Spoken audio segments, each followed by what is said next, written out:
Hello, friends. Very good morning. Happy Monday to all of you. Today is the last day of the month, and we have a beautiful editorial today, which is on India's GDP. Right. So before we get into this, some final announcement. ఇవాళ last day కాబట్టి కొన్ని announcements చేయాలి. రేపటి నుంచి మళ్ళీ ఫ్రెష్గా ఉంటాయని కూడా. So first thing I would like to thank all of you. 18,000 subscribers అయ్యారు నిన్నటితో. I'm very very happy and thankful to all of you for your support. And I promise ఇలాంటి క్వాలిటీ వీడియోస్ మీకు ప్రతిరోజు కూడా ఇలాగే అప్లోడ్ అవుతూ ఉంటాయి. And something that will enhance your knowledge. This will continue throughout this journey. So thank you very much for that. Second thing, today is the last day. Today is the last day to join UPSC infinity. ఎందుకంటే UPSC infinity ఇవాళ 45,000కి అందుబాటులో ఉంది. రేపటి నుంచి 50,000 rupees. There will be an increase of 5,000 rupees from tomorrow. UPSC infinity join అవ్వాలనుకునే వాళ్ళకి ఇవాళకి రేపటికి, ఇవాళ జాయిన్ అయితే 45, రేపటి నుంచి అయితే 50,000. దీంట్లో ఎటువంటి రిడక్షన్స్, ఫర్దర్ ఆఫర్స్ ఉండబోవు. ఇది క్లియర్గా అనౌన్స్ చేసేస్తున్నాను. ప్రైస్ ఇంకా అంతకంటే, ఫీజు అంతకంటే పెరగొచ్చు కానీ మరి తగ్గదు. 50 will be the new bench mark and this is the number. ఈ నెంబర్కి కాల్ చేసి you can join any time. Another thing that is going up, current affairs course. Sairam sir offer చేస్తున్న కరెంట్ అఫైర్స్ కోర్స్ ఇవాళ join అయితే 6, రేపటి నుంచి 8,000 అవుతుంది. So there will be an increase of 2,000 rupees. రేపు మీరు ఎట్టి పరిస్థితుల్లో ఫోన్ చేసి జాయిన్ అవుతాను 6కి ఇవ్వండి అని అడిగినా నేను ఇవ్వలేను. ఒకసారి డెసిషన్ అయిపోయాక we cannot change it. Join అవ్వాలనుకునే వాళ్ళు ఇవాళ జాయిన్ అవ్వచ్చు. దీనికి మీరు 2,000 పర్ మంత్తో జాయిన్ అవ్వచ్చు. దీనికి 5,000 పర్ మంత్తో కూడా జాయిన్ అవ్వచ్చు. సో ఫుల్ పేమెంట్ చేయాల్సిన అవసరం లేదు. ఇన్స్టాల్మెంట్స్లో కట్టి మీరు జాయిన్ అయ్యే అవకాశం ఉంది. రెండింటికి కూడా ఇదే నెంబర్కి మీరు కాల్ చేయాలి. అండ్ ఇండియన్ ఎకానమీ, ఇవాళ ఎడిటోరియల్ కూడా ఎకానమీకి సంబంధించిందే. ఇండియన్ ఎకానమీ నా దగ్గర మీరు నేర్చుకోవాలి అనుకుంటే ద ఫీ ఈజ్ 8,000 రూపీస్. ఇది కూడా మీరు 4 ఇన్స్టాల్మెంట్స్లో పే చేయొచ్చు. ఈ ఇన్స్టాల్మెంట్ ఆఫర్ కూడా ఇవాళే last day. Indian economy fees పెంచట్లేదు, బట్ ఇన్స్టాల్మెంట్స్ రేపటి నుంచి ఉండవు. So you have to pay 8,000 up front from tomorrow. రేపటి నుంచి జాయిన్ అవ్వాలనుకునే వాళ్ళు 8,000 ఒకేసారి పే చేయాల్సి ఉంటుంది. ఇవాళ వరకు 4 into 2,000 ఆప్షన్ ఉన్నట్టు 2,000తోనే మీరు జాయిన్ అయ్యే అవకాశం అనేది ఎకానమీ కోర్స్కి ఉంది. That's about it. సో ఇంకా లాస్ట్ ఇంగ్లీష్ మీ అందరికీ తెలిసిందే. English course, so 2,000 rupees fees ఇంగ్లీష్కి. ఈ 2,000 ఒకేసారి పే చేయాల్సి ఉంటుంది. దీంట్లో ఎటువంటి రిఫండ్స్ ఉండవు. ఫీజు తక్కువ. చాలా వీడియోస్ యూట్యూబ్లో ఉన్నాయి. నచ్చినంత కాలం చూసి డిసైడ్ అయ్యి రండి. సో దీంట్లో నేను గ్రామర్, వొకాబులరీ, కాంప్రహెన్షన్ అన్నీ కవర్ చేస్తాను. బ్యాంక్ ఎగ్జామ్ ప్రిపేర్ అయ్యే వాళ్ళు, ఎస్ఎస్సి సీజీఎల్ ప్రిపేర్ అయ్యే వాళ్ళు, యూపీఎస్సికి ఇంగ్లీష్ ఇంప్రూవ్ చేసుకుందాం అనుకునే వాళ్ళు ఎవరికైనా సరే కంప్లీట్గా హెల్ప్ అయ్యే కోర్స్ ఇది. సో జస్ట్ 2,000 రూపీస్కే you get it. Again this is the number you should call. That's about it. So ఇంకా టైం వేస్ట్ చేయకుండా స్టార్ట్ చేసేద్దాం. Historic recession. రిసెషన్ అంటే అర్థం ఏంటి? Contraction in economic activity.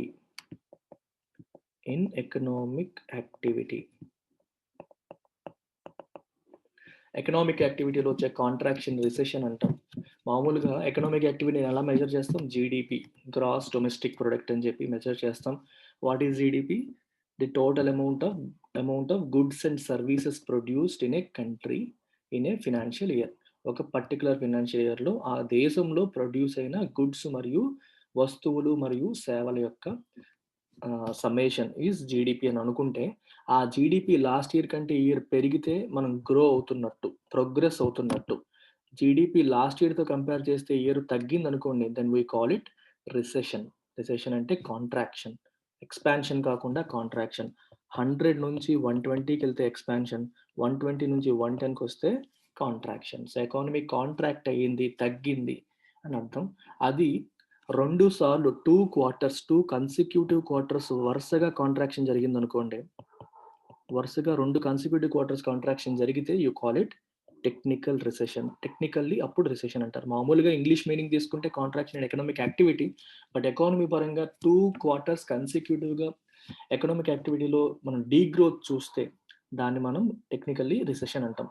మనకి Q1 2020-21 ఫినాన్షియల్ ఇయర్ ఆర్థిక సంవత్సరంలో Q1 ఆల్రెడీ 23.9% కాంట్రాక్షన్ చూసాము. ఇప్పుడు Q2 డేటా కూడా వచ్చేసింది. దీంట్లో కూడా ఐ థింక్ 7.5% అనుకుంటా. 7.5% అనేది కాంట్రాక్షన్ కనిపించింది. So 2 quarters one by one పక్క పక్కనే రిసెషన్ కాంట్రాక్ట్ అయ్యాయి కాబట్టి we call it recession. India's economy needs a robust demand stimulus to avoid a protracted slump. India ఎకానమీకి ఏం కావాలి? ఇండియా యొక్క ఆర్థిక వ్యవస్థకి ఏం కావాలి? A robust demand. రోబస్ట్ అంటే స్ట్రాంగ్ డిమాండ్ కావాలి. And demand stimulus, I'm sorry, it needs a strong demand stimulus to avoid a protracted slump. Slump అంటే ఫాల్ ఇన్ యాక్టివిటీ.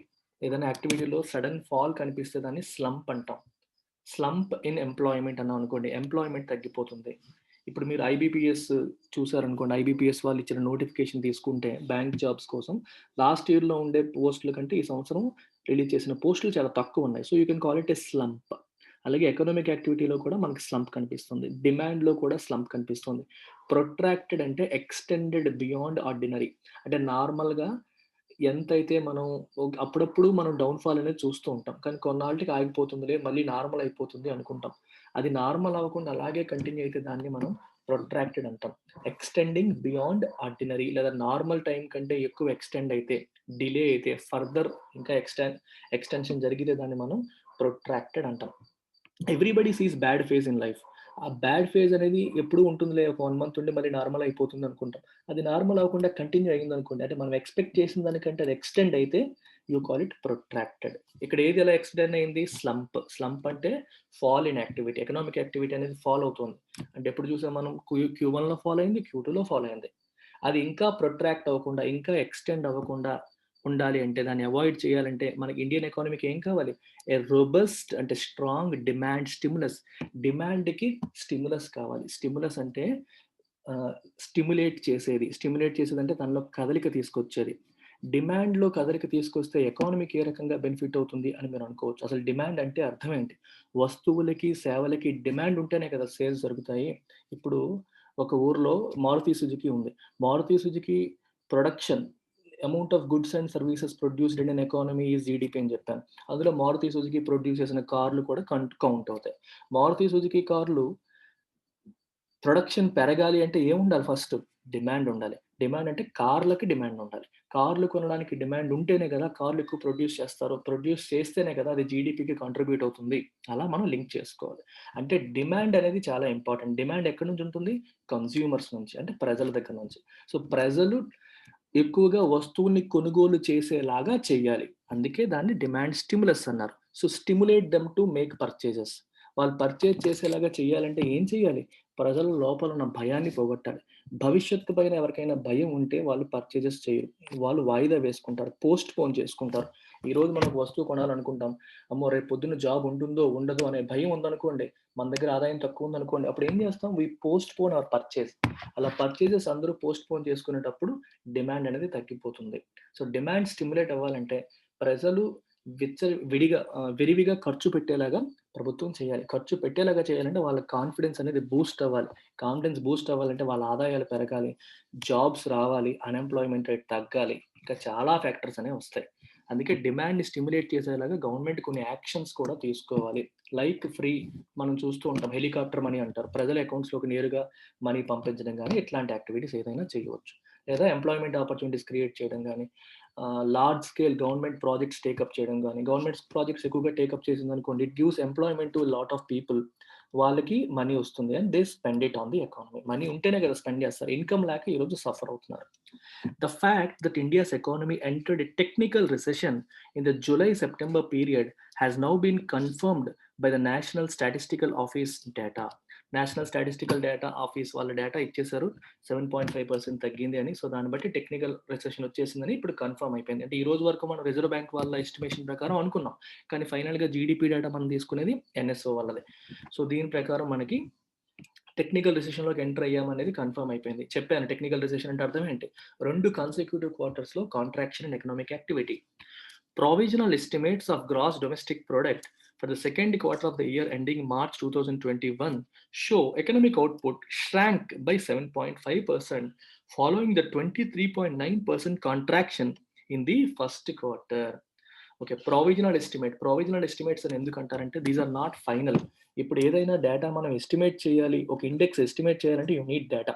డేటా అనేది అన్ని ప్రాంతాలు అంటే అన్ని సెక్టర్స్ నుంచి డిఫరెంట్ డిపార్ట్మెంట్స్ నుంచి గవర్నమెంట్ గ్యాదర్ చేస్తుంది. కొన్నిసార్లు ఏమవుతుందంటే గవర్నమెంట్కి ఆ టైంకి అందే డేటా అనేది ఫైనల్ డేటా కాదు. అప్పటి వరకు ఉన్న డేటాని ఇంకా రేపు పొద్దున్న మోడిఫికేషన్ జరగవచ్చు, రివైజ్ చేయవచ్చు. కానీ అలా అని చెప్పి మనం డేటా రిలీజ్ చేయకుండా ఉండలేం. అందుకని దీన్ని ప్రొవిజనల్ ఎస్టిమేట్ అంటారు.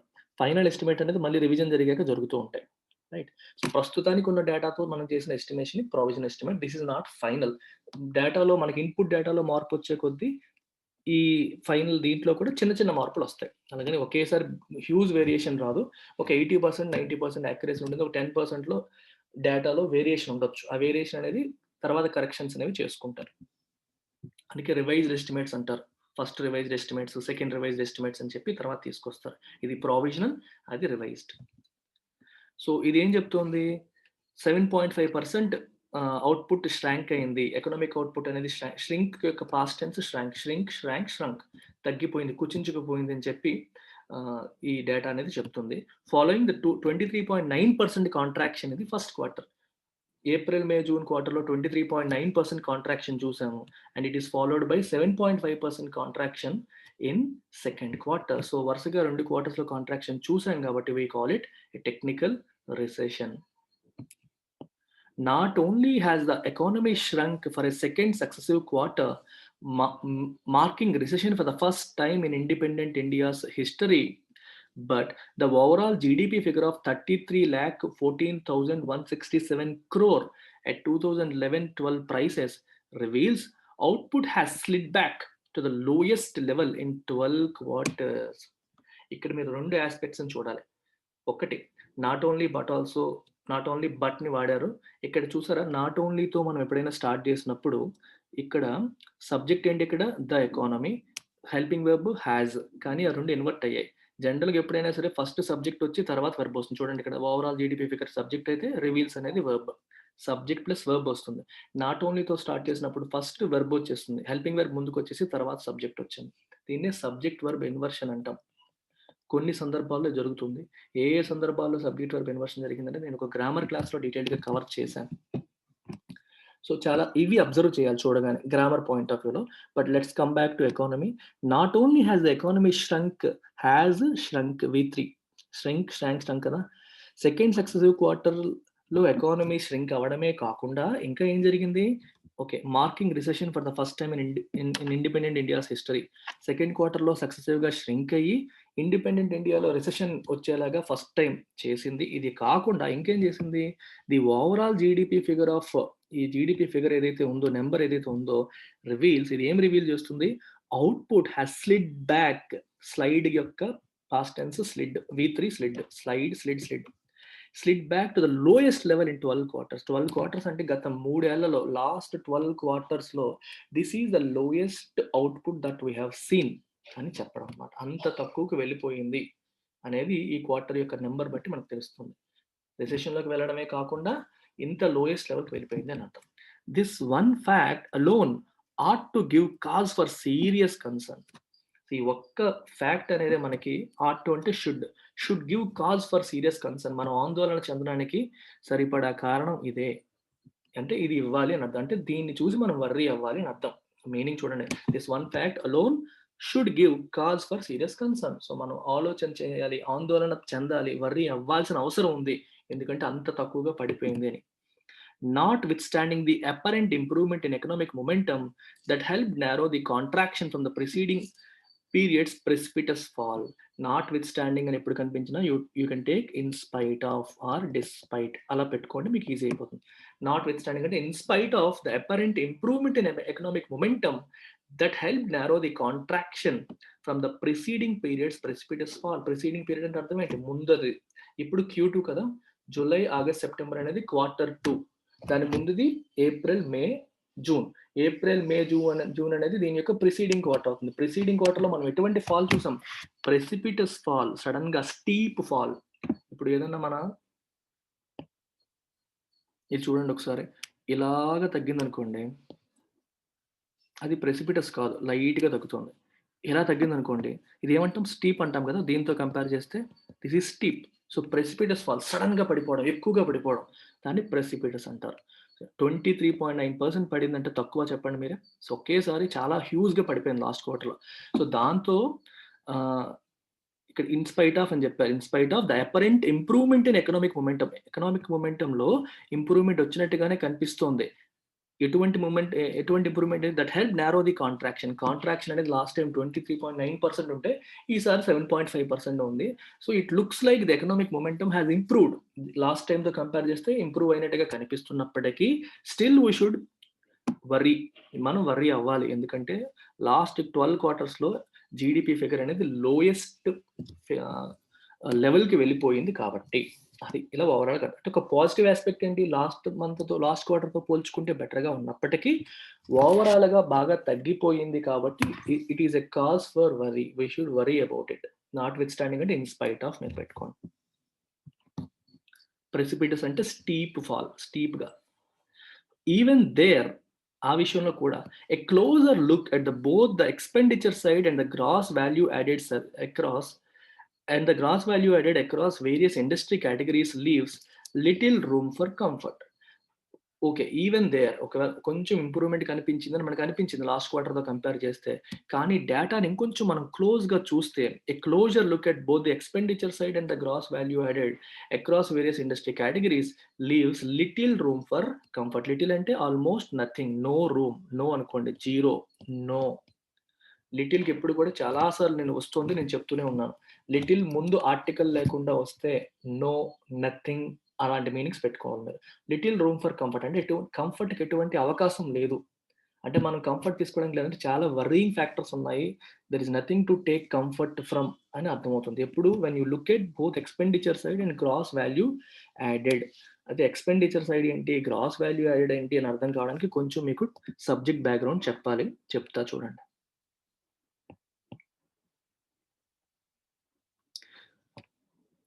బేసిక్‌గా there is a word called gross value added. Gross value added అర్థం కావాలి అంటే మీకు ఒక ఎగ్జాంపుల్ చెప్పాలి. గ్రాస్ వాల్యూ యాడెడ్ ఇప్పుడు మీకు ఒక ఎగ్జాంపుల్ చెప్తాను. Let's take MRF tyres. MRF tyre company ఉంది.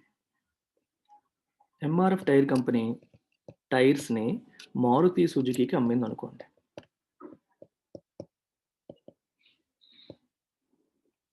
ఓకే. ఆబ్వియస్‌లీ టైర్‌లతో పాటు మారుతి సుజుకీకి ఇంకా చాలా అవసరం అవుతాయి కార్ మ్యానుఫ్యాక్చరింగ్ చేసినప్పుడు. సో, మారుతి సుజుకి కార్ మ్యానుఫ్యాక్చర్ చేసి ఎండ్ కన్స్యూమర్‌కి కార్ అమ్మింది. ఓకే. ఇప్పుడు మనం కాలిక్యులేషన్ చేసినప్పుడు ఈ కార్ ఇప్పుడు 2 రకాలు చూడండి. మనకు జీడీపీ అంటే ఏం చెప్పాను మీకు? Total goods and services produced అని చెప్పాను. ఇప్పుడు ఎంఆర్ఎఫ్ టైర్స్ యొక్క గుడ్స్ అండ్ సర్వీసెస్ కౌంట్ చేయాలి. వీళ్ళ ప్రొడక్షన్ కౌంట్ చేయాలి. మారుతి సుజుకి ప్రొడక్షన్ కూడా కౌంట్ చేయాలి. ఇప్పుడు ఎంఆర్ఎఫ్ యొక్క ప్రొడక్షన్ కౌంట్ చేసినప్పుడు వాళ్ళు ఎన్ని టైర్లు ప్రొడ్యూస్ చేశారు? ఎంత రేట్‌కి అమ్మారు అనేది ఇక్కడ వేస్తాం వాల్యూ. సమ్ ఎక్స్ అనుకుంటాం. మారుతి సుజుకికి చేసినప్పుడు ఎన్ని కార్లు ప్రొడ్యూస్ చేశారు? ఎంత వాల్యూకి అమ్మారు అనేది ఇక్కడ వేసేసుకుంటాం. ఇక్కడ మీకు ఒక లోపం కనిపించట్లా? ఈ టైర్ అనేది ఎంఆర్ఎఫ్ వాళ్ళ నంబర్‌లోనూ వచ్చేసింది. మారుతి సుజుకి యొక్క కార్ వాల్యూలో కూడా ఈ టైర్ మళ్ళీ కౌంట్ అయిపోతుంది. Is it not double counting? ఇది డబుల్ కౌంటింగా కాదా మీరు ఆలోచించండి. ఖచ్చితంగా ఇది డబుల్ కౌంటింగ్. ఎందుకంటే టైర్‌ని ఫస్ట్ మారుతి సుజుకికి ఇక్కడ అమ్మేశారు. సో, ఎంఆర్ఎఫ్ వాళ్ళ ప్రొడక్షన్ కిందే వచ్చేసింది. సో, ప్రాబ్లమ్ లేదు కౌంట్ చేసేసాం. మారుతి సుజుకి వాడు కార్ వేసినప్పుడు కార్ 10,00,000 అనుకోండి. 10,00,000లో లెట్ అస్ సే ఒక 50,000 అనేది టైర్‌లకైన ఖర్చు అనుకోండి. ఆ 50,000 కూడా ఇందులో కౌంట్ అయిపోయింది.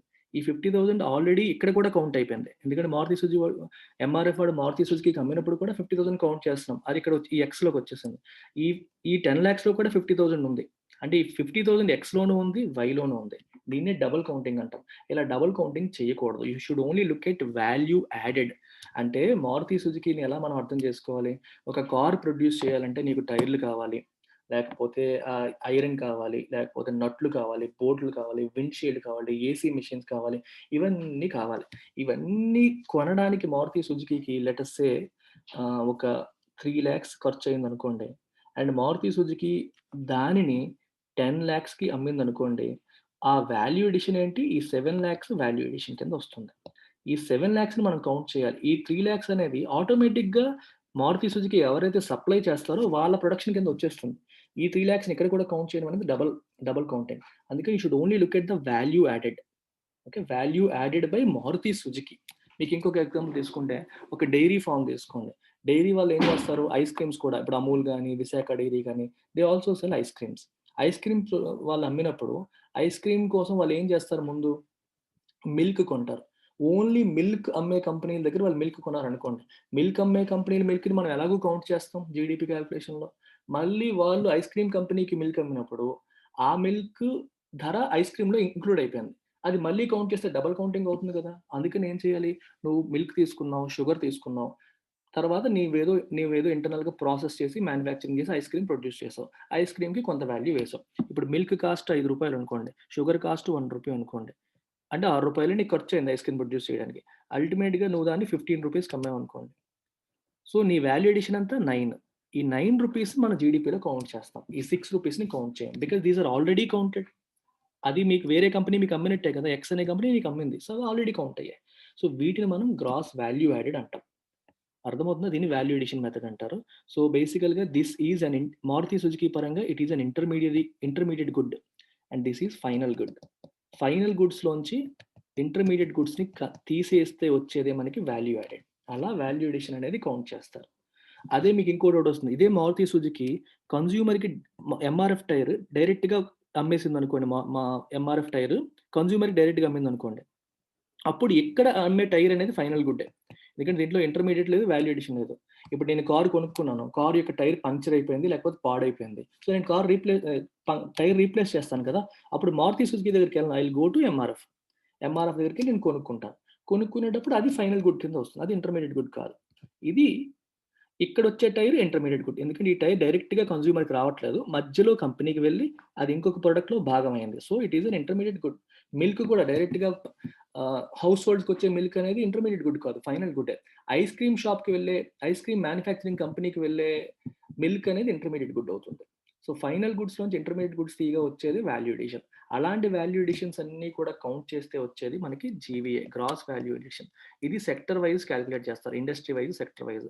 మ్యానుఫ్యాక్చరింగ్‌కి వేరేగా, సర్వీసెస్‌కి వేరేగా, తర్వాత మళ్ళీ ప్రైమరీ సెక్టర్‌కి అగ్రికల్చర్ వీటికి వేరేగా.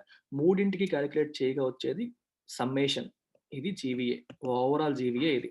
దీనికి టాక్సెస్ కలిపి, ఇండైరెక్ట్ టాక్సెస్ కలిపి, సబ్సిడీస్ తీసేస్తే వచ్చేది జీడీపీ. ఇది జీడీపీ కాలిక్యులేషన్. దీన్ని ప్రొడక్షన్ మెథడ్ లేదా అవుట్‌పుట్ మెథడ్ లేదా ఇన్‌కమ్ మెథడ్ వీటి ద్వారా చేస్తారనమాట ఇది. So, GDP equal to gross value added plus government యొక్క indirect taxes minus subsidies. Subsidies అంటే ప్రభుత్వం ఇచ్చే థర్డ్ పార్టీని సబ్సిడీ అంటాం. అది ఖర్చది. అది ముందే ఒక ల్యాప్‌టాప్ మ్యానుఫ్యాక్చరింగ్‌లో ప్రభుత్వం 10% సబ్సిడీ ఇచ్చిందనుకోండి. ల్యాప్‌టాప్ కాస్ట్‌లో 10% ప్రభుత్వమే భరిస్తుంది. సో, అది మైనస్ చేసేయాలి. అది ఆదాయం కింద రాదు.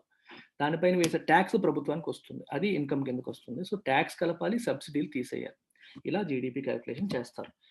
ఇది ఒక మెథడ్. జీవీఏ మెథడ్ అంటాం దీన్ని. ఈ మెథడ్ కాకుండా రెండో మెథడ్ ఏంటి? Expenditure method. సో, జీడీపీ కాలిక్యులేషన్స్‌కి వాడుతున్న 2 మెథడ్స్‌లో వేరియేషన్స్ వస్తాయి. అందుకే 2 చెప్తున్నాను. ఎక్స్‌పెండిచర్ మెథడ్‌లో ఏం చేస్తారంటే GDP equal to C plus I plus G plus X minus IM ఇలా పెడతారనమాట. సో, ఇదేంటంటే కన్జంప్షన్. ఇదేంటి ఇన్వెస్ట్‌మెంట్. ఇది గవర్నమెంట్ ఎక్స్‌పెండిచర్. ఇది ఎక్స్‌పోర్ట్స్, ఇంపోర్ట్స్. సో, కన్జంప్షన్ అంటే అర్థం ఏంటంటే మీకు ప్రజలు పెట్టే ఖర్చు. ప్రైవేట్ కన్జంప్షన్ అంటారు. ప్రైవేట్ కన్జంప్షన్ అంటే ప్రజలు పెట్టే ఖర్చు. అంటే వస్తువులు మరియు సేవల కొనుగోలు కోసం ప్రజలు పెట్టే ఖర్చుని మనం ప్రైవేట్ కన్జంప్షన్ అంటాం.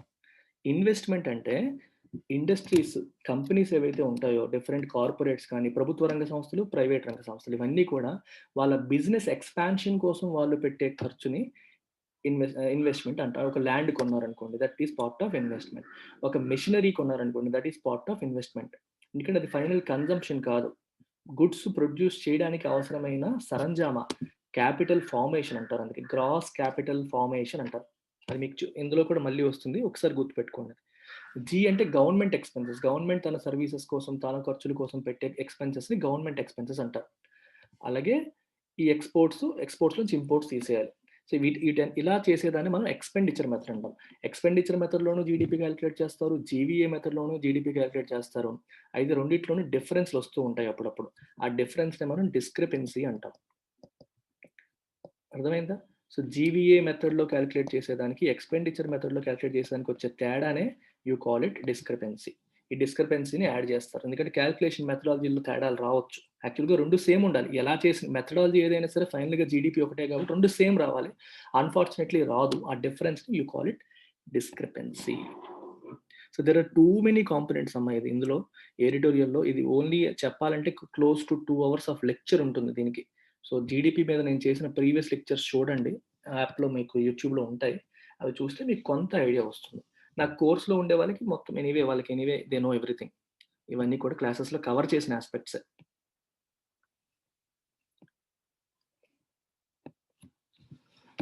Private consumption expenditure. మళ్ళీ చెప్తాను, ప్రైవేట్ కన్జంప్షన్ అంటే అర్థం ఏంటి? ప్రైవేట్ అనే పదం విన్నారు కాబట్టి అది ప్రైవేట్ కంపెనీస్ అని అనుకోకూడదు. ప్రైవేట్ కన్జంప్షన్ ఎక్స్పెండిచర్ అంటే ఎక్స్పెండిచర్ బై హౌస్ హోల్డ్స్. మీలాంటి వాళ్ళు, నాలాంటి వాళ్ళు, మన ఇళ్లలో మన అమ్మలు నాన్నలు, దేశం మొత్తంలో ఉన్న వాళ్ళు హౌస్ హోల్డ్స్ పెట్టే ఖర్చుని ప్రైవేట్ కన్జంప్షన్ ఎక్స్పెండిచర్ అంటారు. ఇది చాలా చాలా ఇంపార్టెంట్. జీడిపిలో మేజర్ కాంపోనెంట్ ఇదే. The single biggest component propelling GDP with a share exceeding 50% at constant prices and edging towards 60% in current prices. చూసారా? కన్జంప్షన్ ఎక్స్పెండిచర్ ఇందాక C+I+G రాసినప్పుడు C అనేది అన్నింటికంటే పెద్ద ఫ్యాక్టర్. హౌస్ హోల్డ్స్ చేసే పర్చేజెస్ ఇంపార్టెంట్. ప్రజలు కొనుగోలు ఆపేస్తే మొత్తం ఇంకేమీ జరగదు, ప్రొడక్షన్ జరగదు. కొంటేనే కదా ఎవరైనా ప్రొడ్యూస్ చేస్తారు. డిమాండ్ లేనప్పుడు కొనేసి దాచుకోవడానికి ఎవరు కూడా ప్రొడక్షన్ ఆగిపోతుంది. కానీ consumption is very very important. అది యాక్చువల్గా కాన్స్టెంట్ ప్రైసెస్లో చూస్తే 50% ఉంది, మోర్ దాన్ 50% ఉంది. అండ్ కరెంట్ ప్రైసెస్లో చూస్తే మోర్ దాన్ ఆల్మోస్ట్ 60% ఉంది. ఈ కాన్స్టెంట్ ప్రైసెస్, కరెంట్ ప్రైసెస్ ఏంటి సార్ అని డౌట్ వస్తుంది. జీడిపి క్యాలిక్యులేషన్ చేసినప్పుడు కానీ, ఇన్ఫ్లేషన్ క్యాలిక్యులేట్ చేసినప్పుడు కానీ కొన్ని విషయాలు గుర్తుపెట్టుకోవాలి. They are calculated at both prices. ఒకటి కాన్స్టెంట్ ప్రైసెస్ అంటే బేస్ ఇయర్ తీసుకుంటారు. 2011, 12 అనేది బేస్ ఇయర్. ఇప్పుడు ఐరన్ స్టీల్ తీసుకోండి. 2011, 12లోను స్టీల్ ప్రొడ్యూస్ అయింది. 2020, 2021లోను స్టీల్ ప్రొడ్యూస్ అయింది. 2011, 12లో 100 టన్నులు ప్రొడ్యూస్ అయింది. 2020, 2021లో కూడా 100 టన్నులే ప్రొడ్యూస్ అయింది అనుకోండి. ఎగ్జాంపుల్ చెప్తున్నాను. అప్పుడేమో స్టీల్ ధర ఒక టన్ను 1000 రూపీస్ అనుకోండి. అప్పుడు ఎంత అయింది మొత్తం స్టీల్ ప్రొడక్షన్ వాల్యూ అంతా 1 lakh అయింది. ఇప్పుడు అదే టన్ను స్టీల్ ధర 10,000 అనుకోండి. అప్పుడు ఎంత అవుతుంది మనకి? 100 into 10,000 10 lakhs అవుతుంది. సో ఓవరాల్ వాల్యూ మారిందా మారలేదా? ప్రొడక్షన్ మారలేదు, కానీ వాల్యూ మారింది. ఎందుకంటే ఇన్ఫ్లేషన్ వల్ల దాని 1000 రూపీస్ కాస్త ఉంది, ఇప్పుడు 10,000 రూపాయలు అయిపోయింది కాబట్టి మారింది. అందుకని ఎప్పుడు జీడిపి క్యాలిక్యులేట్ చేసినప్పుడు ఒకటి కరెంట్ ప్రైసెస్ అంటే ప్రస్తుతం ఉన్న ధరల ప్రకారం క్యాలిక్యులేట్ చేస్తారు. అది ఇది ఒక స్టీల్ మాత్రమే మీరు ఎగ్జాంపుల్గా తీసుకుంటే. కాన్స్టెంట్ ప్రైసెస్ అన్నప్పుడు బేస్ ఇయర్ కింద తీసుకుంటారు. అంటే 2011, 12 ప్రస్తుతానికి బేస్ ఇయర్ కూడా మాడిఫై చేస్తూ ఉంటారు 5 ఏళ్ళకి 6 ఏళ్ళకి అలాగా. ప్రస్తుతానికి 2011, 12 అనేది బేస్ ఇయర్. 2011, 12 ధరల ప్రకారం అయితే జీడిపి ఎంత, 2020, 2021 ధరల ప్రకారం అయితే జీడిపి ఎంత అని చెప్తారు. ఎందుకు చెప్తారంటే ఈరోజు జీడిపిలో వచ్చిన గ్రోత్ అనేది ధరల పెరుగుదల వల్ల వచ్చిందా, లేదా యాక్చువల్గా నిజంగానే ప్రొడక్షన్ పెరిగిందా అని మనకి ఎప్పుడు తెలుస్తుంది? రెండింటిని కాన్స్టెంట్ ప్రైసెస్లో చూస్తే తెలుస్తుంది. ఇప్పుడు 2019-20 తీసుకోండి, 2021 తీసుకోండి. రెండింటిని కూడా మనం కంపేర్ చేసేటప్పుడు రెండింటిని కూడా కాన్స్టెంట్ ప్రైసెస్లో వేసుకోండి. ప్రొడక్షన్ మాత్రం 2019-20 ఉంటుంది, లేదా 2020-21 ఉంటుంది. ధరలు మాత్రం కాన్స్టెంట్ ప్రైసెస్. రెండింటికి ఒకే బేస్ ఇయర్ వేసుకున్నారనుకోండి, ధరలు సేమ్. అప్పుడు ప్రొడక్షన్లో వేరియేషన్ మనకు తెలిసిపోతుంది. మీకు మళ్ళీ చెప్పనా? అర్థమైందని అనుకుంటున్నాను. But anyway I will repeat it. ఒకసారి చూడండి. 2011, 12 మీరు బేస్ ఇయర్గా తీసుకుంటే ఇప్పుడు 2019-20, 2020, 2021. సో 2019-20లో 100 tons ఆఫ్ స్టీల్ ప్రొడ్యూస్ అయింది. 2020-21లో 120 tons ఆఫ్ స్టీల్ ప్రొడ్యూస్ అయింది. ఇప్పుడు యాక్చువల్గా ప్రొడక్షన్ బట్టే మనం చూసుకోవచ్చు కదా, ఎందుకంటే ప్రైస్లు రెండింటికి కూడా ఇదే కౌంట్ చేసుకుంటున్నాం. ధరలు రెండింటికి సేమ్ వేసినప్పుడు ప్రైస్ పక్కన X, number of quantity produced into X. X అనేది రెండింటిలోనూ సేమ్ అనుకోండి, మనకి కంపారిజన్ ఈజీ అవుతుంది. ఇప్పుడు 2020-21లో ప్రొడక్షన్ పెరగకుండా ప్రైస్లు బాగా పెరిగిపోయాయి అనుకోండి, అప్పుడు కూడా జీడిపి బాగా పెరిగిపోయిన ఫీలింగ్ వస్తుంది. బట్ అల్టిమేట్గా ప్రొడక్షన్ అనేది పెరగలేదు. అంటే మనకి ప్రొడక్షన్ పెరిగితే కదా మనకి బాగా పెరిగినట్టు. ధరలు పెరగడం వల్ల వచ్చేది గొప్పతనం కాదు, ప్రొడక్షన్ పెరగడం వల్ల వచ్చేది గొప్పతనం. అందుకని కాన్స్టెంట్ ప్రైసెస్ కూడా ఎప్పుడు క్యాలిక్యులేట్ చేస్తారు. కరెంట్ ప్రైసెస్ అంటే ఈ రోజు ఉన్న ధరల ప్రకారం అని, కాన్స్టెంట్ ప్రైసెస్ అంటే బేస్ ఇయర్ ప్రకారం ఉన్న ధరల ప్రకారం అని. రెండు క్యాలిక్యులేషన్ కూడా చేస్తూ ఉంటారు. ఒకటే చేసి వదిలేదు, రెండు చేస్తారు. అదే చెప్తున్నారు ఇక్కడ. కాన్స్టెంట్ ప్రైస్ ప్రకారం చేస్తే 50% పైగా జీడిపిలో ఇదే ఉంది. ఏముంది? ప్రైవేట్ కన్జంప్షన్ అంటే హౌస్ హోల్డ్స్ పెట్టే ఎక్స్పెండిచర్. కరెంట్ ప్రైసెస్ ప్రకారం చేస్తే ఆల్మోస్ట్ 60% ఇదే ఉంది అని అర్థం. And it continue to shrink. Okay. ఏది ప్రైవేట్. ఈ 2 డాష్‌ల మధ్య వచ్చేది మీరు వదిలేయాలి. చదవకూడదు. యాక్చువల్‌గా ఇది చదవకూడదు ఇన్ ద సెన్స్ ఇది అడిషనల్ ఇన్ఫర్మేషన్ అన్నమాట. ఏంటది? ప్రైవేట్ కన్జంప్షన్ ఎక్స్‌పెండిచర్ అనేది దాని గురించి రాసిన ఎక్స్‌ట్రా ఇన్ఫర్మేషన్. ఇది మీ నాలెడ్జ్ కోసం. So, private consumption expenditure continue to shrink although at a slower pace. ఇది కూడా 11.3% తగ్గిపోయింది. Reflecting both consumer wariness to spend amid the pandemic and the impact of lost jobs and reduced incomes. మీరు ఒకసారి ఆలోచించండి. ప్రజల యొక్క spending, consumer spending అనేది తగ్గిపోయింది అని చెప్తున్నాం. ఎందుకు తగ్గిపోతుంది? అది దేన్ని రిఫ్లెక్ట్ చేస్తుంది? దేన్ని ప్రతిబింబిస్తుంది? It reflects consumer wariness. Wariness అంటే భవిష్యత్తు గురించి భయం. Caution about the future, possible dangers. ఇప్పుడు మనం ఉన్న డబ్బులన్నీ ఖర్చు పెట్టేస్తే ఫ్యూచర్‌లో ఉద్యోగం పోతే ఏమవుతుందో? ఎస్పెషల్లీ ప్రైవేట్ సెక్టర్‌లో ఉన్నవాళ్ళు, ఐటీ సెక్టర్‌లో ఉన్నవాళ్ళు, డిఫరెంట్ ఇండస్ట్రీస్‌లో ఉన్నవాళ్ళు, ఉద్యోగాలు ఉంటాయా? ఊడిపోతాయా? కరోనా వల్ల బిజినెసెస్ అనేవి నష్టపోతున్నాయి. సో, మన ఉద్యోగం ఉంటదా? ఊడుతుందనే భయంతో ఉంటున్నారు. భయాందోళనలతో ఉంటున్నారు. ఈ భయంలో ఉన్నప్పుడు జనరల్‌గా స్పెండింగ్ అనేది తగ్గిపోతుంది. అందువల్ల వాళ్ళు కన్స్యూమర్ వేరీనెస్ అంటే అర్థం అది. వేరీనెస్ అంటే అర్థం ఏంటి? Caution, feeling of fear about future, possible dangers in the future. దానికోసం వాళ్ళు భయపడడం వల్ల కూడా ఎక్స్‌పెండిచర్ తగ్గినట్టుగా అనిపిస్తుంది. To spend amid the pandemic. Amid అంటే in the middle of this pandemic. Pandemic అంటే కరోనా మహమ్మారి. దాంతో పాటు ఇంకేంటి? And the impact of lost jobs. దాంతో పాటు ఉద్యోగాలు పోవడం వల్ల యొక్క ప్రభావం. ఒక చిన్న ఎస్టిమేషన్‌లో ఫస్ట్ క్వార్టర్‌లోనే 2,00,00,000 ఉద్యోగాలు పోయాయని చెప్పి ఒక న్యూస్ ఐటెమ్ వచ్చింది. Q1లోనే లాక్‌డౌన్ విధించిన తర్వాత 2,00,00,000 ఉద్యోగాలు. మరి ఆ ఉద్యోగాలు పోయినప్పుడు వాళ్ళు ఎలా స్పెండ్ చేస్తారు? ఆదాయం ఉంటేనే కదా ఖర్చు పెడతారు. ఆదాయాలు లేనప్పుడు ఎలా పెడతారు? అండ్ రెడ్యూస్డ్ ఇన్‌కమ్స్, ఆదాయాలు కూడా తగ్గిపోయాయి. దాన్ని ఉన్నవాళ్ళు కూడా భయంతో ఎందుకో వాళ్ళకి ఉద్యోగం పోయింది, మనకి పోతుందేమోనన్న భయానికి స్పెండ్ చేయరు. ఈ లేని వాళ్ళు, ఉద్యోగాలే లేని వాళ్ళు స్పెండ్ చేయడానికి మనీయే ఉండదు. 2 రకాలుగా కూడా తగ్గిపోతుంది. అండ్ గవర్నమెంట్ కన్జంప్షన్ సి+ఐ+జి చెప్పాను చూడండి, అందులో G. Government consumption spending that was hitherto a bulwark and what kept the bottom from falling out in the first quarter when it grew 16%, contracted by 22%, revealing the precarious state of public finances. Taken together, demand was largely missing. అర్థమవుతుందా? ఇక్కడ మీకు ఇందాక చెప్పిన expenditure మెథడ్‌లో ఏం చెప్పాను? C+I+G+X-IM. ఇది expenditure మెథడ్‌లో జీడీపీ కాలిక్యులేషన్. కన్జంప్షన్ తగ్గిపోయింది. కారణాలు చెప్పాను. ప్రజలకు ఉద్యోగాలు పోవడం వల్ల, ఇన్‌కమ్స్ తగ్గిపోవడం వల్ల, భవిష్యత్తు మీద భయం వల్ల వాళ్ళు స్పెండ్ చేయడం తగ్గించేశారు. అందువల్ల అది బాగా తగ్గిపోయింది. Now we are talking about G. G ఏం చెప్తున్నాం ఇక్కడ? Government consumption spending that was hitherto అంటే అంటిల్ నౌ, ఇప్పటి వరకు. Until now. బుల్వార్క్ అంటే ఒక డిఫెన్సివ్ వాల్. అంటే ఇప్పటి వరకు అది కాపాడింది. దేన్ని కాపాడింది? And what kept the bottom from falling out. అంటే ఇంకా ఎకానమీ డ్రాప్ అయిపోకుండా, ఎస్పెషల్లీ Q1లో 23.9% డ్రాప్ అయింది. అది ఇంకా ఫర్దర్ పడిపోకుండా గవర్నమెంట్ స్పెండింగే కాపాడింది అంటున్నారు. ఎందుకు? When it grew 16%. Q1లో గవర్నమెంట్ తన ఎక్స్‌పెండిచర్ బాగా పెంచింది. మరి జీడీపీ ప్రజల నుంచి స్పెండింగ్ లేదు. ప్రొడక్షన్ లేదు. ఏమీ లేదు. గవర్నమెంట్ మాత్రం తన స్పెండింగ్‌ని బాగా పెంచి అట్‌లీస్ట్ కొంతవరకు జీడీపీని కాపాడగలిగింది. ఎప్పుడు? Q1లో. అందుకే బుల్వార్క్ అన్నారు. బుల్వార్క్ అంటే డిఫెన్సివ్ వాల్, ఒక రక్షణలాగా డిఫెండ్ చేసింది పూర్తిగా పడిపోకుండా. హిథెర్టో అంటే అంటిల్ నౌ, ఈ రోజు వరకు అది కాపాడింది. But it contracted by 22%. Q1లో కాపాడింది. Q2లో కాపాడలేకపోయింది. 22% కాంట్రాక్ట్ అయిపోయింది. ఎందుకు కాంట్రాక్ట్ అయింది? Revealing the precarious state of public finances. Government ఆదాయమే తగ్గిపోయింది కాబట్టి. Q1లో ఇండస్ట్రీస్ అన్నీ మూసేస్తే టాక్స్‌లు ఎక్కడొస్తాయి? ప్రొడక్షన్ ఎక్కడుంటుంది? కన్స్యూమర్ స్పెండింగ్ లేకపోతే ఆదాయం ఎక్కడిది? ప్రికేరియస్ అంటే డేంజరస్. అంటే గవర్నమెంట్ యొక్క ఆర్థిక వ్యవస్థ కూడా బాగా దెబ్బతినింది. గవర్నమెంట్‌కి ఆదాయం బాగా తగ్గిపోయింది కాబట్టి ఇప్పుడు ఖర్చు పెట్టలేకపోతుంది. Q1లో పర్లేదు. అంతకుముందు సంపాదించింది ఉంది. ఆదాయం ఉంది కాబట్టి పెట్టగలిగింది. Q2కి వచ్చేసరికి Q1 తాలూకు ఇంపాక్ట్ గవర్నమెంట్ పైన పడిపోయింది. అందుకే precarious state, dangerous state of public finances. Taken together demand was largely missing. ఓవరాల్‌గా తీసుకుంటే అటు కన్స్యూమర్ సైడ్ నుంచి డిమాండ్ లేదు. ఇటు గవర్నమెంట్ సైడ్ నుంచి కూడా డిమాండ్ లేకపోవడం వల్ల ఈ ప్రాబ్లమ్స్ మనం ఫేస్ చేస్తున్నాం. And even though the contractions in gross fixed capital formation, exports and imports all narrowed, it was a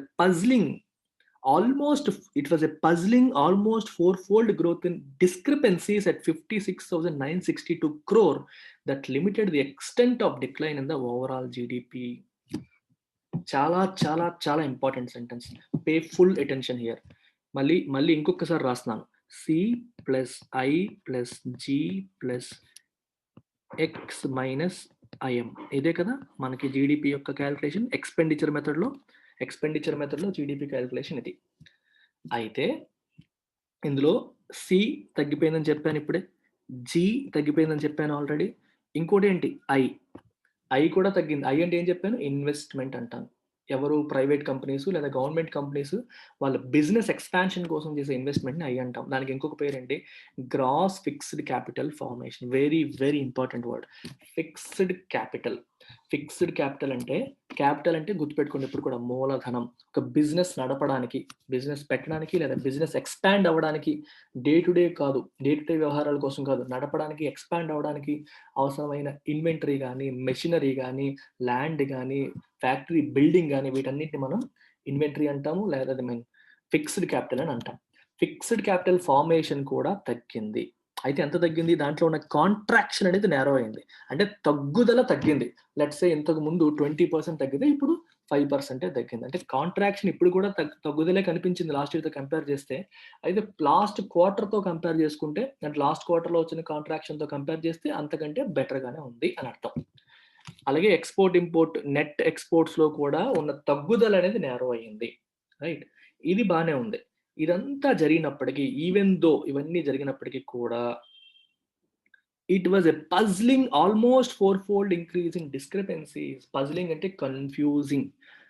almost 4-fold increase in discrepancies. డిస్క్రిపెన్సీస్లో 4 రెట్లు ఇంక్రీజ్ కనిపించింది. డిస్క్రిపెన్సీస్ అంటే మీకు ఏం చెప్పాను, గుర్తుందా? డిస్క్రిపెన్సీస్ అంటే ఏం చెప్పాం, మనం జీడిపిని 2 రకాల మెథడ్స్లో క్యాల్కులేట్ చేయొచ్చు అని చెప్పాను. అవుట్పుట్ మెథడ్, రెండవది ఎక్స్పెండిచర్ మెథడ్. దీనికి ఏం చెప్పాను, summation of GVA from all sectors plus taxes minus subsidies. ఇది ఒక మెథడ్. ఇలా క్యాల్కులేట్ చేస్తే ఎక్స్ వచ్చింది అనుకోండి. ఎక్స్పెండిచర్ మెథడ్లో క్యాల్కులేట్ చేస్తే వై వచ్చింది. ఎక్స్పెండిచర్లో C plus I plus G plus X minus IM. ఇలా కలిగితే వై వచ్చింది అనుకోండి. ఈ ఎక్స్కి వైకి డిఫరెన్స్ డిస్క్రిపెన్సీ. డిఫరెన్స్ ఉండకూడదు, బేసికల్గా రెండు సేమ్ ఉండాలి, కానీ డేటా కలెక్షన్లో ఉన్న లోపాల వల్ల, డిఫరెంట్ ఇష్యూస్ వల్ల డిస్క్రిపెన్సీస్ వస్తాయి. దాన్నే డిస్క్రిపెన్సీ అంటారు. గవర్నమెంట్ ఏం చేస్తుందంటే దీన్ని తీసుకొచ్చి ఇక్కడ యాడ్ చేస్తుంది. సో ఇది ప్లస్ ఎక్స్ మైనస్ వై వేసారు అనుకోండి, ఏమవుతుంది, వై క్యాన్సిల్ అయ్యి మళ్ళీ ఎక్స్ ఈక్వల్ అయిపోతుంది. సో అవుట్పుట్ మెథడ్ని, ఎక్స్పెండిచర్ మెథడ్ని టాలీ చేస్తుంది గవర్నమెంట్. అలా టాలీ చేస్తూ డిస్క్రిపెన్సీస్ యాడ్ చేసింది. డిస్క్రిపెన్సీస్ అంటే కొంచెం తేడా ఉండొచ్చు, మరి ఆల్మోస్ట్ 56,962 కోట్లు, ఆల్మోస్ట్ 57,000 కోట్లు డిస్క్రిపెన్సీస్ ఉన్నాయి. అంటే క్యాల్కులేషన్ అంత డిఫరెన్స్ ఉంది.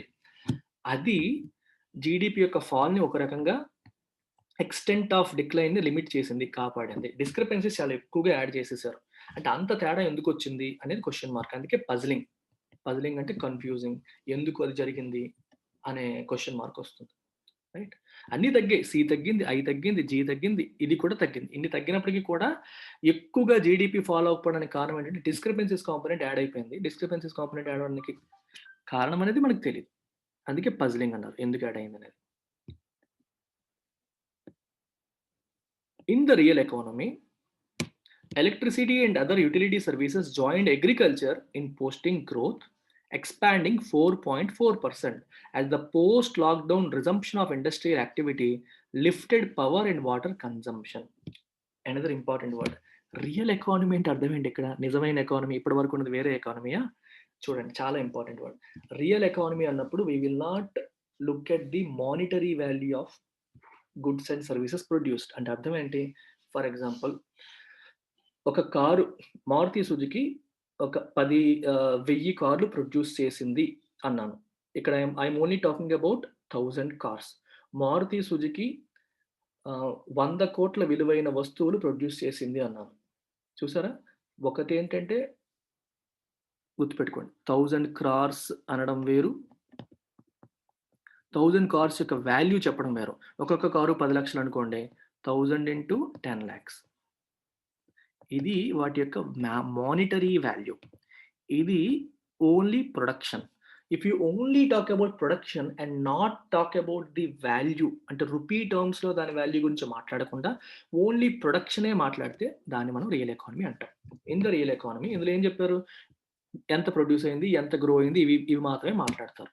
మీకు రియల్ ఎకానమీలో అంటే ఒక కాన్సెప్చువల్ టర్మ్. ఫర్ ఎగ్జాంపుల్ చూడండి, మరి రియల్ ఎకానమీలో సాలరీస్ ఎలా ఇస్తారు సార్? ఓకే, 20 యాపిల్స్ ఇచ్చారు, 10 ఫ్రూట్స్ ఇచ్చారు, ఇయర్లీ సాలరీ కింద కార్ ఇచ్చారు, ఇలా మాట్లాడుకున్నాం అనుకోండి. మనీ తీసేయండి, సాలరీ ఆస్పెక్ట్ తీసేయండి, మనీ ఆస్పెక్ట్ తీసేయండి, తీసేసి అన్ని వస్తువుల రూపంలో మాట్లాడారనుకోండి, దట్ ఈస్ రియల్ ఎకానమీ. ఒకప్పుడు ఇదే ఉండేది కదా, మనకి కరెన్సీ లేనప్పుడు ఏముండేది, బార్టర్ సిస్టమ్ ఉండేది.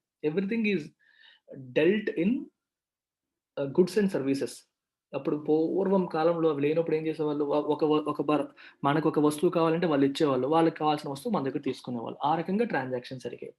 అంటే బార్టర్ సిస్టమ్ అని కాదు, బట్ ఎగ్జాంపుల్ కింద మీరు బార్టర్ సిస్టమ్ కింద తీసుకోవచ్చు. So real economy talks about only production and that's it. It doesn't talk about the monetary aspect. Money ఎంత, వాల్యూ ఎంత, ఎంత వచ్చింది అది చూడరు.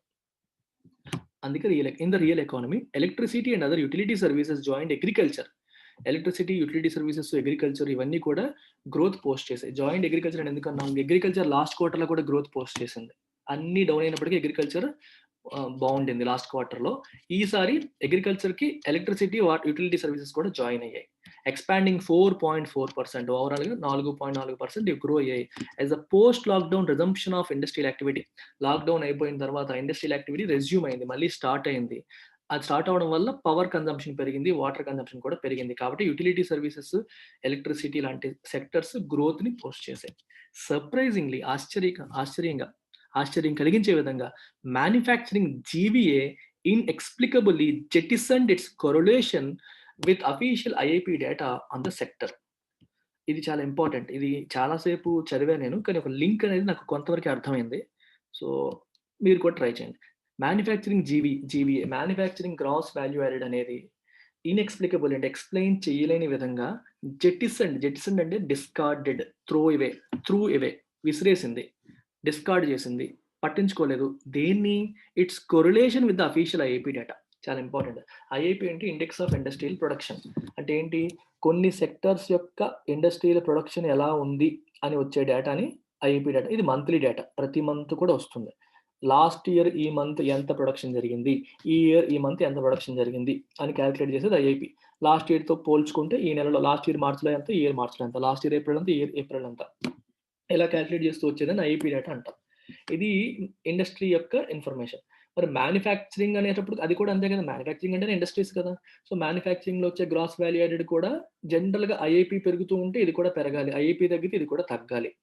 రెండింటికి కొరిలేషన్ అనేది ఉంటుంది జనరల్ గా. కానీ ఈసారి ఏమైందంటే సర్ప్రైజింగ్లీ ఆ జీవీ అనేది జెటిసన్డ్ ఇట్స్ కొరిలేషన్, ఆ కొరిలేషన్ విసిరేసింది. అంటే సంబంధం లేకుండా ఐఐపి ఒకలా ఉంటే మ్యానుఫ్యాక్చరింగ్ ఇంకోలా ఉంది. ఐఐపి బేసికల్ గా కాంట్రాక్ట్ అయింది, కానీ మ్యానుఫ్యాక్చరింగ్ జీవీ ఏమో పెరిగింది. అది ఇక్కడ కన్ఫ్యూజింగ్ ఫ్యాక్టర్ అనమాట. అందుకని ఆ పాయింట్ రాశారు. ఇన్ఎక్స్ప్లికబుల్లీ జెటిసన్డ్ అంటే డిస్కార్డ్ చేసింది, పట్టించుకోలేదు, అది విసిరేసింది అని అర్థం. దేని విసిరేసింది? రిలేషన్ విసిరేసింది, అంటే లింక్ లేకుండా అయిపోయింది. While the latter had signalled an average contraction of 6.7%. Latter అంటే అర్థం ఏంటి ఇక్కడ? ఐఐపి. చూడండి, former, latter. Suresh and Naresh are good friends. While the former is a good teacher, the latter is a good magician. ఇక్కడ former అంటే ఎవరు? Suresh and Naresh గురించి మాట్లాడాను. ఫార్మర్, FORMER అంటే ముందు చెప్పబడ్డ వ్యక్తి, LATTR అంటే తర్వాత చెప్పబడ్డ వ్యక్తి లేదా విషయం, థింగ్ అని అర్థం. ఇక్కడ ఏం మాట్లాడుతున్నాం మనం? IIP data. అంతకుముందు ఏంటి? జీవీఏ. రెండింటి గురించి మాట్లాడారు. ఇక్కడ లాటర్ అంటే ఏదొస్తుంది? IIP data. While the latter had signalled an average contraction of 6.7%. July September క్వార్టర్కి 6.7% కాంట్రాక్షన్ వచ్చిందని చెప్పి ఐఐపి డేటా చూపిస్తుంది. GVA data from the NSO on Friday showed manufacturing rebounding to a marginal 0.6% expansion after a 39% collapse in the preceding quarter. GVA డేటాలో ఏమో manufacturing 6.6% పెరిగినట్టుగా కనిపిస్తుంది, IIP data ఏమో 6.7% తగ్గినట్టుగా కనిపిస్తుంది. And manufacturing preceding quarter, last క్వార్టర్లో, first క్వార్టర్లో 39% పడింది. 39% first క్వార్టర్లో పడిన తర్వాత ఈ క్వార్టర్లో 0.6% పెరిగిందని NSO డేటా చూపించింది, నేషనల్ స్టాటిస్టికల్ ఆర్గనైజేషన్ యొక్క డేటా చూపిస్తుంది. బట్ ఐఐపి డేటా ఏం చెప్తుంది? 6.7% తగ్గినట్టు చెప్తుంది. ఎందుకు ఈ డిఫరెన్స్ వచ్చింది రెండింటికి అనేది క్వశ్చన్ మార్క్. అందుకే ఇన్ఎక్స్ప్లికబుల్, అది ఎక్స్ప్లెయిన్ చేయడం కూడా తెలియట్లేదు, ఎందువల్ల అలా వస్తుందని. అంటే డేటా క్యాలిక్యులేషన్ విధానంలో ఏమైనా తేడా ఉందా, లేకపోతే వేరే ఏమన్నా ఉందా అనేది తెలియట్లేదు. అందుకే ఇన్ఎక్స్ప్లికబుల్ అనే పదం రాశారు అక్కడ.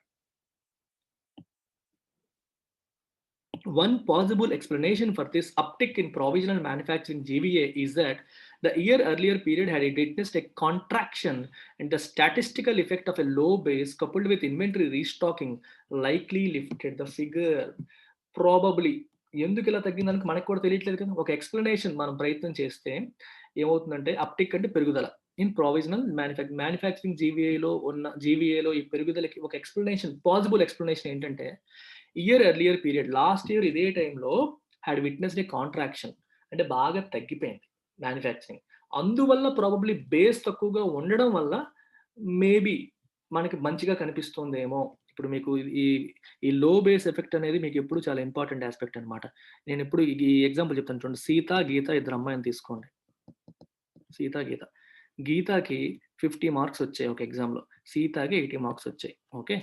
ఆ తర్వాత ఎగ్జామ్ సీతని, గీతని కంపేర్ చేస్తూ మనం మాట్లాడుతున్నాం. నెక్స్ట్ ఎగ్జామ్‌లో గీతకి లెట్ అస్ సే 80 మార్క్స్ వచ్చాయి. అండ్ సీతకి 88 మార్క్స్ వచ్చాయి. ఇప్పుడు మనం పర్సెంటేజ్ పరంగా చూస్తే ఏం కనిపిస్తుంది? సీతకి 10% గ్రోత్ వచ్చింది అని కనిపిస్తుంది. ఓన్లీ 10% గ్రో అయింది అనుకుంటాం. గీతకొచ్చేసరికి 50 నుంచి 80 అంటే 30 పెరిగింది. 30 అంటే అర్థం ఏంటి? 60% గ్రోత్. మనం పర్సెంటేజ్‌లు చూసినప్పుడు ఏముంది? గీతకి 60% గ్రోత్ వచ్చింది. సీతకి 10% గ్రో అయింది అనిపిస్తుంది. కానీ if you look at it closely, base అనేది మారిపోయింది. సీతకి 80 బేస్‌గా తీసుకున్నాం. గీతకి 50 బేస్‌గా తీసుకున్నాం. అంటే మనకి బేస్ తక్కువ ఉన్నప్పుడు గ్రోత్ ఎప్పుడు కూడా ఎక్కువగా కనిపిస్తుంది. అర్థమైందా? బేస్ తక్కువైనప్పుడు గ్రోత్ ఎక్కువ కనిపిస్తుంది. అదే ఇక్కడ పాయింట్. లో బేస్ ఎఫెక్ట్ అంటే అర్థం అది. లాస్ట్ ఇయర్ మ్యానుఫ్యాక్చరింగ్ బాగా తగ్గిపోవడం వల్ల బేస్ తక్కువ ఉండింది. దానివల్ల ప్రాబబ్లీ ఈ సంవత్సరం కొంచెం పెరిగినా ఎక్కువ పెరిగినట్టుగా కనిపిస్తుంది అనేది ఒక ఎక్స్‌ప్లనేషన్.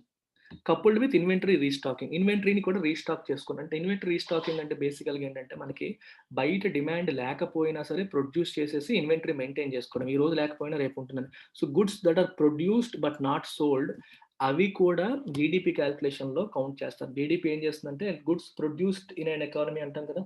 అమ్మకపోయినా సరే అవి కూడా క్యాలిక్యులేట్ చేస్తారు. సో ప్రాబబ్లీ గుడ్స్ ప్రొడ్యూస్ చేయడం అయింది కానీ అమ్మలేదు. అవి కూడా కౌంట్ చేశారు. అందువల్ల కూడా ఈ ఫిగర్ అనేది ఎక్కువగా ఉండి ఉండవచ్చు. అది ఎడిటోరియల్ రాసిన ఎస్టిమేషన్ అది. ఇది పక్కా ఇన్ఫర్మేషన్ కాదు. Financial, real estate and professional services which contribute about a fourth of the GVA widened contraction from the first quarter, shrinking 8.3%. Financial, real estate, professional services అనేవి ఇవి యాక్చువల్‌గా ఓవరాల్ జీవీఏలో 1/4 ఉంటాయి. ఇవేమో వైడ్ అంటే ఇంకా పెద్దదైపోవడం, ఎక్స్‌పాండ్ అయిపోవడం. కాంట్రాక్షన్ ఫస్ట్ క్వార్టర్‌తో పోల్చుకుంటే ఇంకా పెరిగిపోయిందంట కాంట్రాక్షన్ వీటిలో. మామూలుగా తగ్గుతుందని ఎక్స్‌పెక్ట్ చేస్తాం. కానీ ఇంకా పెరిగిపోయింది. షరింకింగ్ 8.3%. 8.3% ష్రింక్ అయిపోయాయి. Clearly, the financial services sector is not in good health and is an ominous portent for the economy given its crucial role in credit intermediation. క్లియర్‌గా మనకేం తెలుస్తుంది ఇక్కడ? The financial services sector is not in good health. Financial services sector అనేది బాలేదు. దాని ఆరోగ్యం బాలేదు. And is an ominous portent. Ominous అంటే డేంజరస్. పోర్టెంట్ అంటే సిగ్నల్ ఆర్ సైన్. ఇది దేన్ని ఇండికేట్ చేస్తుంది? What does it indicate for the economy given its crucial role in credit intermediation. ఇది ఒక dangerous sign for the economy. ఎందుకంటే given its crucial role in credit intermediation. Credit mediation అంటే అర్థం ఏంటి? ఈ పదం చూడండి ఎంత బ్యూటిఫుల్‌గా ఉంది. Credit intermediation. అసలు ఫినాన్షియల్ మార్కెట్స్, ఫినాన్షియల్ సిస్టమ్స్ అనేవి ఎందుకున్నాయి? There are always people who need money, people who have money. వీళ్ళు ఇది కంపెనీస్ అనుకోండి. Companies they need money. People they have money. అంటే అర్థమేంటి? సేవింగ్స్ ఉన్నాయి. డొమెస్టిక్ సేవింగ్స్ అంటాం కదా! మరి వీళ్ళకేమో డబ్బులు కావాలి. వీళ్ళ దగ్గరేమో డబ్బులున్నాయి. మధ్యలో ఏముంటాయి? బ్యాంక్స్ ఉంటాయి. మీకు స్టాక్ మార్కెట్స్ అవి కూడా ఉంటాయి. ఇక్కడ బ్యాంక్స్ తీసుకున్నాం. సో బ్యాంక్స్ దగ్గర ప్రజలు ఏం చేస్తారు? They deposit their money here. Deposit చేస్తారు. బ్యాంక్స్ ఆ మనీని ఏమిస్తుంది? కార్పొరేట్స్‌కి లోన్స్ ఇస్తుంది. దీన్ని క్రెడిట్ ఇంటర్మీడియేషన్. క్రెడిట్ అంటే అప్పు. అటు కార్పొరేట్స్‌కి, ఇటు ప్రజలకి మధ్యలో వారధిలాగా బ్యాంక్స్ అనేవి ఉంటాయి. బ్యాంక్స్ అనేవి డబ్బులు ఎక్కువగా ఉన్న వాళ్ళ దగ్గర డిపాజిట్ల రూపంలో తీసుకొని, డబ్బులు అవసరంలో ఉన్న వాళ్ళకి లోన్స్ రూపంలో ఇస్తుంది. So it is doing intermediation. అందుకే క్రెడిట్ ఇంటర్మీడియేషన్ అంటున్నాం. వీటి పరిస్థితి బాలేదు. ఫినాన్షియల్ సెక్టర్ బాలేదు అని చెప్తున్నారు. అందుకే it is an ominous portent for the economy. అది ఒమినస్ పోర్టెంట్. ఒమినస్ అంటే డేంజరస్, పోర్టెంట్ అంటే sign, signal for the economy. ఆ సెక్టర్ బాలేదు. అది మంచి సైన్ కాదు. Given its crucial role in credit ఎందుకంటే క్రెడిట్ ఇంటర్మీడియేషన్ అంతా ఫినాన్షియల్ సెక్టర్ నుండి జరుగుతుంది. కాబట్టి అవి స్ట్రాంగ్‌గా ఉండాలి. అవి స్ట్రాంగ్‌గా లేకపోతే కష్టం. ఎందుకంటే అవసరంలో ఉన్న వాళ్ళకి మనీ అందుబాటులో రాకుండా పోతుంది. ఒక కంపెనీ ఉంది ఎక్స్‌పాండ్ అవ్వాలనుకుంటుంది. అప్పు ఇచ్చేవాళ్ళు కావాలి. అప్పు ఇచ్చేవాళ్ళు లేరు. బ్యాంకులు ఇవ్వట్లేదు. Then it will not be able to expand. అది ఎక్స్‌పాండ్ అవ్వకపోతే కొత్తగా గుడ్స్ ప్రొడ్యూస్ అవ్వవు. గుడ్స్ ప్రొడ్యూస్ అవ్వకపోతే జీడీపీకి ఏ రకంగాను హెల్ప్ అవ్వదు. The economy urgently needs a robust demand stimulus if a protracted slump is to be prevented. ఈ స్లంప్ ఆల్రెడీ ఏదైతే ఉందో అది ఇంకా ప్రొట్రాక్ట్ అవ్వకుండా దాన్ని అవాయిడ్ చేయాలి, ప్రివెంట్ చేయాలి అనుకుంటే ప్రొట్రాక్టెడ్ స్లంప్ ప్రొట్రాక్ట్ అంటే చెప్పాను. Extending beyond normal. మనం నార్మల్‌గా ఎక్స్‌పెక్ట్ చేసేదానికంటే ఎక్కువ ఎక్స్టెండ్ అయ్యేదాన్ని ప్రొట్రాక్టెడ్ అంటాం. దాన్ని ప్రివెంట్ చేయాలి అంటే ఎకానమీకి ఏం కావాలి? Urgently needs a robust demand stimulus. Demand పెరిగేలాగా ప్రభుత్వం ఏదైనా చేయాలి. స్టిమ్యులేట్ చేయాలి. స్టిమ్యులేట్ అంటే మనలో కదలిక తీసుకురావాలి. మనం ఖర్చు పెట్టేలాగా గవర్నమెంట్ ఏదన్నా చేయాలి అని అర్థం. That's about it. Thank you very much.